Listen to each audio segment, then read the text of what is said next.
Cote, cote, cote. Cote, cote, cote. Cote, cote. Alors aujourd'hui, j'ai décidé de venir faire une vidéo avec mes poules. Parce qu'en fait, elles m'ont inspiré, ces poules. Voilà. Elle, la poule blanche, elle s'appelle Riley Reid. Parce que c'est une suce-sexe. C'est la race des suce-sexes. Et comme Riley Reid, c'est une vraie salope et elle veut qu'on oublie son passé, et que ben moi j'oublie pas. Voilà, ni pardon ni oubli pour des putes. Donc voilà, elle c'est Riley Reid. C'est une vraie pute, c'est une suce-sexe. Voilà. Mais j'aimerais avant tout vous parler d'une théorie sociale.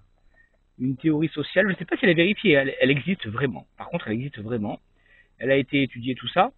C'est la théorie des... Pourquoi les femmes sont chiantes. Pourquoi les femmes sont chiantes. Alors justement, il y a une théorie qui existe, qui a été étudiée. Voilà. Elle existe vraiment. Hein. C'est pas moi qui le dis. Hein. Voilà. C'est pas moi qui le dis. Non, mais c'est vérifié. Et donc cette théorie sociale, elle dit que les femmes sont chiantes pour rendre, en gros, hein, mais vraiment en gros, hein, parce que j'ai pas que ça à dire, pour rendre meilleurs les hommes. Voilà. C'est-à-dire que, en fait, les femmes, on vous aime tellement, on vous trouve tellement belle, on est prêt vraiment à tout pour vous, que l'on est capable de tuer même pour vous. Et du coup, eh bien, vous êtes chiante. Oh putain, il y a plein d'œufs, oh, un truc de fou. Oh. En une journée. Et du coup, en fait, on est capable de faire plein de choses pour vous. Et du coup, c'est pour ça que vous êtes chiante, pour nous rendre meilleurs. Et enfin, chacun pense ce qu'il veut, hein, c'est une théorie sociale, hein, c'est juste une théorie. Mais moi, j'y vois quand même quelque chose qui est plutôt vrai, en fait. Putain, moi, je bien ces poules. Qui est plutôt vrai. Donc après, on peut y croire, on peut ne pas y croire. Mais moi, je pense qu'il y a quelque chose de vrai là-dedans. Le fait que, eh bien, vous êtes chiante pour nous rendre meilleurs. Voilà. Alors oui, les femmes sont chiantes, qu'on le veuille ou non. Nous, on vous trouve chiante. Pas tout le temps, hein. Pas au début, par exemple. Mais, cote. Mais à un moment donné, on vous trouve chiante. Au bout de 5 ans, peut-être.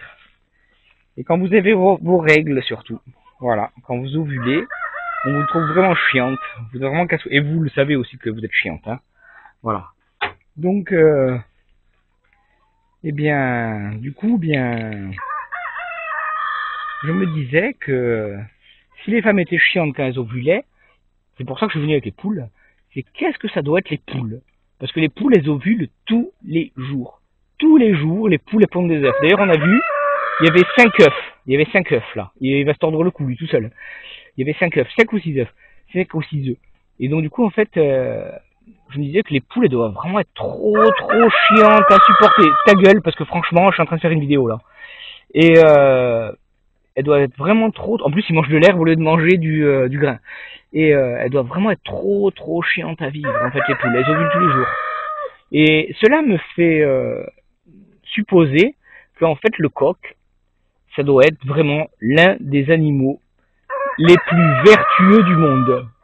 Qu'est-ce que tu veux, toi, Dragissa? Hein, qu'est-ce que tu veux, toi, l'oursin clair? Ah ouais, avec ta bouche ouverte, là. J'ai bien compris, hein, sus-sexe. Donc, du coup, je me disais que le coq, en fait, devait être vraiment l'un des animaux les plus vertueux au monde. Et seulement les gens qui ont des poules savent que le coq, c'est l'un des animaux les plus galants au monde, avec le plus de panache. Pas parce qu'en fait, il est vraiment... C'est un monstre, hein. Mais on va voir ça ensemble. Voilà, j'ai pris ça. J'ai pris un truc de chez Pierre Martinet, exprès pour vous montrer que le coq, c'est un monstre, il est galant. Donc, on va voir ça ensemble. Démonstration. Bon, il a un peu peur de moi parce qu'en fait, il sait qu'en fait, il peut se prendre des roustes vite fait. Donc voilà ce qu'on fait. Et voilà ce qu'il va faire, le coq. Le coq, en fait, il appelle les poules. Il mange pas. Il appelle les poules. Voilà, coq, pour qu'elles mangent, pour qu'elles puissent s'alimenter. Voilà. Et il mange en dernier, le coq. Voilà ce qu'il fait. Alors ça, si c'est pas de la galanterie, c'est mieux que d'ouvrir une portière à une femme. C'est mieux que tout. Il a vraiment du panache, ce coq. J'ai jamais vu quelqu'un avec un animal avec autant de classe et de dignité. Il a vraiment un panache albatauresque. J'avais un ami qui avait appelé son chat Alba et son chien Thor. Enfin, je l'ai toujours, hein. Il avait 2 coups d'avance quand même, hein, sur moi. Pourtant, je joue très bien aux échecs et j'ai toujours un coup d'avance sur moi. Mais lui était très très fort. Il avait compris un petit peu la virtuosité du personnage. Mais alors le coq, c'est vraiment un animal suprême au niveau de la galanterie, au niveau du savoir-vivre. Et plus que certaines personnes, d'ailleurs, mais on va en revenir. Plus que certaines personnes. Et qu'est-ce que je voulais dire? Parce que je me perds. Et du coup, je me disais que le coq, hum, il était pas... Ah, oh, c'est bon. Il était plus trop digne d'être l'emblème français. Parce que le coq, il faut savoir que c'est l'emblème de la France, hein. Mais c'était peut-être l'emblème de la France il y a 100 ou 200 ans, hein. Quand on se disait demain, à l'aube, sous le grand chêne, on fait 3 pas et on se tire dessus. Mais là, c'est plus trop le cas, tu vois. Le coq, si tu veux, bon là, les poules, elles s'approchent pas. Mais si j'attaque une poule, en fait, il va m'attaquer à moi. En fait, le coq, si tu veux, eh ben, quand il sait qu'il y a une poule qui est en danger, il y va. Il va au charbon. Il y va, mais de dingue, hein. C'est-à-dire que même si c'est un renard ou quoi, il attaque, quitte à mourir. Et si tu veux, le coq, il est pas du genre à prendre son téléphone portable pour voir ses poules agressées. D'ailleurs, regarde. Moi, mon coq, il s'appelle ED209. C'est le nom du méchant dans Robocop. Et juste une musique, on va juste mettre une musique, ça va juste rajouter la virtuosité du coq.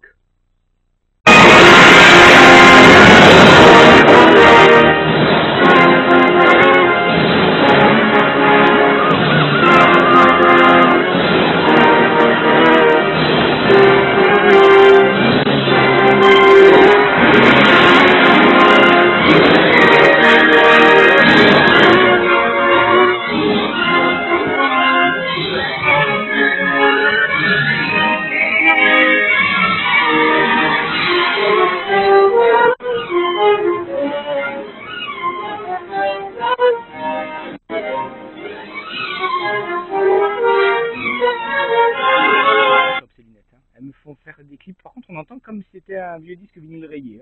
Je sais pas pourquoi d'ailleurs. Donc, du coup, en fait, je me disais que le coq, en fait, il était pas trop, il était hors norme au niveau de l'emblème français. Parce que vous, en France, vous le voyez avec les pieds dans la merde. Mais nous, cette métaphore, on la voit plutôt comme quelqu'un qui strase pour ses femelles, pour ses enfants, quand on a les pieds dans la merde. Donc, le coq, c'est pas un symbole de cuck. C'est un symbole de, voilà, un vrai symbole, quoi. Vouch, vouch. C'est un monstre, c'est digne descendant des vélociraptors du Crétacé, ou du Cétacé, ou de je ne sais pas quoi. Non, le Cétacé, c'est la baleine, putain merde. Donc du coup, ce qu'on va faire, c'est qu'on va vous prendre le coq, nous en Corse. On va vous prendre le coq, parce que vous l'avez perdu. Vous l'avez perdu, et on va vous le prendre, parce qu'il y a beaucoup de femmes, de jeunes filles en Corse, qui viennent en Corse, parce que elles se font cracher dessus, elles se font siffler, elles se font emmerder, et elles trouvent pas la tranquillité. Voilà. Voilà, parce que vous l'avez perdu. Donc vous, on va vous donner la fouine. Je pense que ça vous va bien la fouine. Le fait de prendre vos téléphones pour filmer les femmes qui se font agresser. Voilà, ouais, ça vous va bien la fouine. Et nous, on va garder le coq. On vous le rend pas, hein. On vous le garde, hein, parce qu'à mon avis, ça va aller en empirant, hein. Voilà. Donc on va garder le coq et retenez bien, hein, quand même, hein, les vraies valeurs. Retenez bien les vraies valeurs. Allez, fais-nous un cocorico, un dernier. Allez, vas-y.